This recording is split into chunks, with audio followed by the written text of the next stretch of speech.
ಸ್ನೇಹಿತರೆ, ಆ್ಯಕ್ಚುಲಿ ಹನುಮಂತು ಅವರು ಇವತ್ತು ಒಳಗಡೆನೆ ಯಾರು ಗೆಲ್ತಾರೆ, ಸೆಕೆಂಡು ರನ್ನರ್ ಅಪ್ ಆಗಿ ಯಾರು ಬರ್ತಾರೆ ಅನ್ನೋದನ್ನು ಕೂಡ ಆ್ಯಕ್ಚುಲಿ ಹನುಮಂತು ಅವರೇ ಹೇಳಿದ್ದಾರೆ. ಅದು ಯಾವ ಸಂದರ್ಭದಲ್ಲಿ ಏನೇನು ನಡೀತು ಅನ್ನೋದು ಎಲ್ಲವನ್ನು ಕೂಡ ನಾನು ನಿಮಗೆ ತಿಳಿಸ್ತೇನೆ. ನಿಮಗೆಲ್ಲರೂ ಕೂಡ ಗೊತ್ತಿದೆ, ಇನ್ನೇನು ನಾಳೆ ಶನಿವಾರ ಸ್ಟಾರ್ಟ್ ಆಗೇ ಬಿಡ್ತು ಫಿನಾಲೆ. ಭಾನುವಾರ ಗೊತ್ತಾಗೇ ಬಿಡುತ್ತೆ. ಆ್ಯಕ್ಚುಲಿ ಭಾನುವಾರ ದಿನ ಯಾರು ಗೆಲ್ತಾರೆ ಅಂತ ಗೊತ್ತಾಗುತ್ತೆ. ಆದರೆ ಈಗಾಗಲೇ ಶೂಟಿಂಗು ಸ್ಟಾರ್ಟ್ ಆಗಿದೆ. ಆ್ಯಕ್ಚುಲಿ ಇವತ್ತೇ ತುಂಬ ಹಳೆಯ ಸ್ಪರ್ಧಿಗಳಿದ್ದರು, ಅವರೆಲ್ಲರೂ ಕೂಡ ಇವತ್ತು ಬಿಗ್ ಬಾಸ್ ಮನೆಗೆ ಹೋಗಿದ್ದಾರೆ. ಈಗಾಗಲೇ ಫಿನಾಲೆ ಸ್ಟಾರ್ಟ್ ಆಗಿಬಿಟ್ಟಿದೆ. ಆದರೆ ನಮಗೆ ಶನಿವಾರ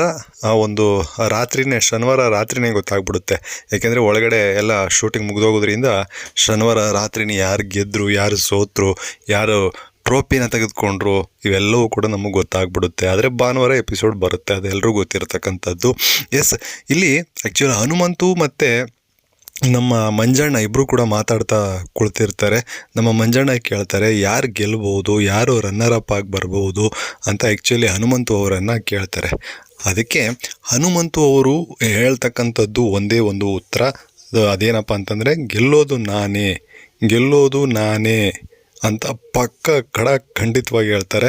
ಆದರೆ ಮಂಜಣ್ಣ ಹೇಳ್ತಾರೆ, ರನ್ನರ್ ಅಪ್ ಆಗಿ ಯಾರು ಬರ್ಬೋದು ಹೇಳಪ್ಪ ಅಂತಂದರೆ, ಆ್ಯಕ್ಚುಲಿ ಅವ್ರನ್ನ ಬಿಟ್ಟು ಇವ್ರನ್ನ ಬಿಟ್ಟು ಅವ್ರು ಬಿಟ್ಟು ಇವ್ರ್ಯಾರು ಅನ್ಕೊಂಡು ಆ್ಯಕ್ಚುಲಿ ಲಾಸ್ಟ್ಗೆ ತ್ರಿವಿಕ್ರಮ್ ಬರ್ಬೋದು ಅಂತ ಹೇಳ್ತಾರೆ. ಅವರ ಊಹೆ 100% ಕರೆಕ್ಟಾಗಿದೆ. ಯಾಕೆ ಅಂತಂದರೆ ಇಲ್ಲಿ ಈ ಕಪ್ಪನ್ನು ತೆಗೆದುಕೊಳ್ತಕ್ಕಂಥದ್ದು ನಮ್ಮ ಹನುಮಂತು ಅವರೇ.